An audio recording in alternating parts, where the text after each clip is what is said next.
G'day gamers, Gob here. Welcome back to Gob's Quickies. You're probably already aware that I'm a bit of a redstone numpty. I can build a little bit, I can do some basic redstone, but if you really want to make some fantastic structures in this game, it is absolutely essential to have a good understanding of redstone. So I've been studying up, and I thought I might bring you on the journey with me so we can learn this wonderful thing of redstone together. Now, I like to think of redstone, this stuff in my hand here, as the electricity of Minecraft. It is the thing that we can make circuits out of, make contraptions, make working machines and that just generally make our life a lot simpler. So let's go and see what we can do. So let's start with redstone ore, this block just here. Now you find redstone ore in the overworld down around Y16 and below.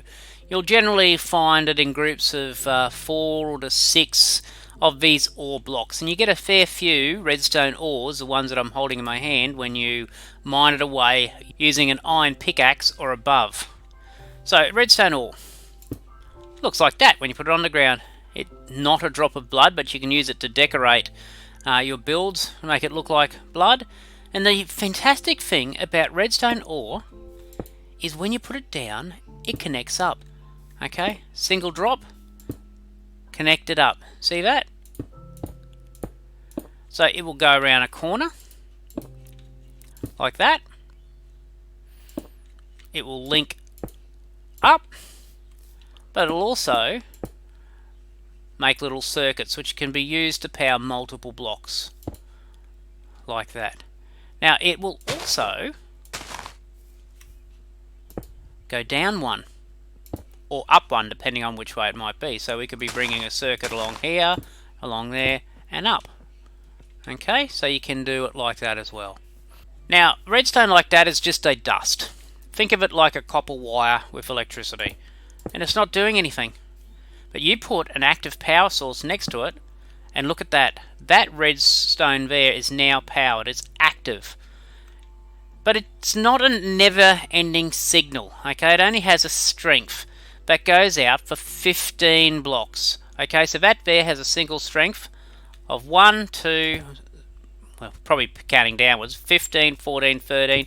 We'll keep on going out. So 1, 2, 3, 4, 5, 6, 7, 8, 9, 10. Now you see it's not as bright and colourful anymore.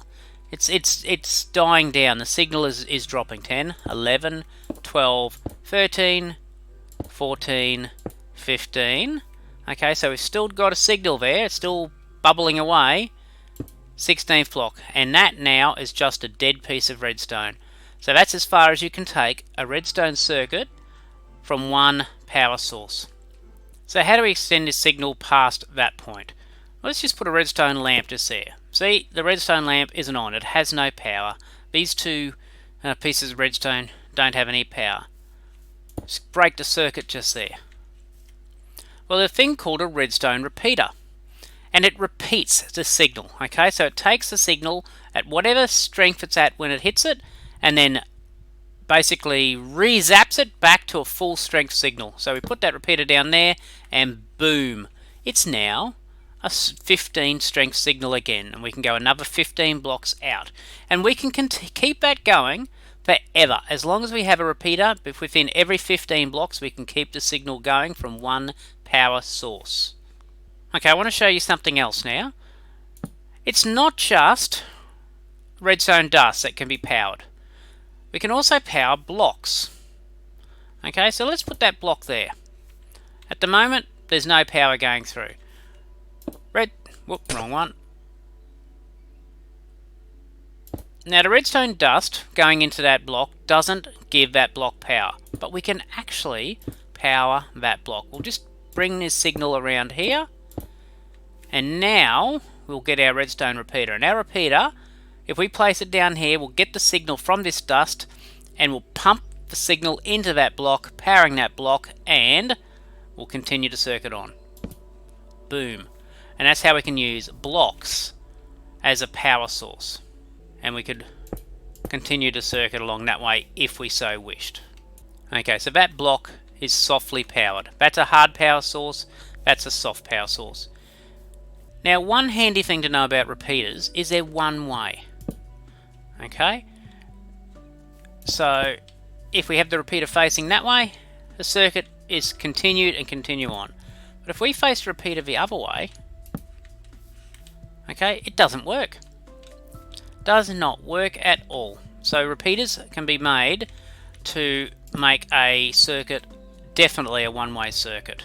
Now, another thing you can do with repeaters is you can use them to give a delay. Okay, and so you use it with this lever here. There's 1 tick delay, 2 tick delay, 3 tick delay. So if you put a number of repeaters in a circuit all with delays on it, you'll actually delay when the signal comes from here to when it's received down the other end. Now, repeaters can also be used to lock other repeaters. Okay, so if you put a repeater to the side of a repeater and power it, okay, it will actually lock that repeater. And see that little lock lever has come down. Okay, it doesn't look like it's locked because you've still got the power going there, but that power is locked in that signal. Okay, so if we remove that, the signal goes off. Now, other power sources include pressure plates. We'll put that pressure plate down there, and we're walking along, la la la la la, and boom. When we step on the pressure plate, it provides a signal strength. See, and we'll hop off the pressure plate, and the signal stops. Another source of power is a lever. Place a lever next to a redstone circuit, pull a button, and there you go. We've now got power. Turn the lever off, turn the power off. So a lever will provide continuous power while it's switched on. We can also use a button. Now, a button isn't continuous power. It has a short signal. So press the button and it depresses and the signal goes off. Press the button, goes off. Now, I understand that stone buttons and wooden buttons have a different amount of time. So we're just going to do an experiment. Okay, so we've got 2 wooden buttons here. Click, click. Okay, very similar time. Now we've got a stone button. Okay, so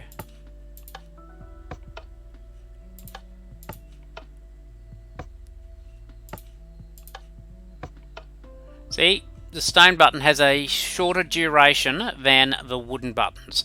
And that's something to remember when you're putting them on doors and things like that, okay? If you're like me, when you press a button, you struggle to get through the door in time before it shuts. So if you put a stone button on there, you've actually got less time to do so. Now, another hard power source is a block of redstone. Unlike redstone dust, which isn't a power source, a block of redstone is. So you use a block of redstone, it is a constant source of power. Another thing to provide a short redstone power source is an observer. Now, an observer is a block that has a little face that observes a block in front of it and watches for a state change. It has a redstone emitting point, which has got the little red dot on the back, and that will emit a redstone signal, and it will power this redstone line. Now, don't be fooled, even though they don't look like they're on the same level, they actually are, because that redstone there is on top of that grass block. So it actually takes up this block space here. So if I try to put a block down, see, it goes on top. So this redstone signal will come out the back and will power the circuit. And this observer is looking for any change to the space in front of it. So if I put down a block, it fires a short signal. Okay, but things are now normal, it's happy, nothing's changed. Oops, something changed, it took it away. Okay, so that is what you can do with an observer. You can put it there to observe when crops grow past it, that sort of stuff. Okay, another item which can emit a redstone signal is a comparator. Now, a comparator compares the redstone signal coming in to the device and will emit a redstone signal or subtract a redstone signal if you've got this subtract mode turned on. So it'll compare a signal coming in from the front or from the side and then emit it out the back. Okay, so that's the way the arrow's pointing. Now you can use the comparator to compare signals in a block. Okay, so that block gets a signal. The comparator will notice that and turn it on. You can use it to detect if there are items in a chest. It remit a small signal. Okay, and the more things that are in the chest, the stronger the signal will be. So I can use it like that. You can use it to compare the amount of things in a hopper if you're doing a storage system, or if you want to do a hopper clock or something like that. Now, another source of redstone signal is a tripwire and hook, much like what you find in a jungle temple or something like that. Okay, so we'll just set our tripwires up here. There we go.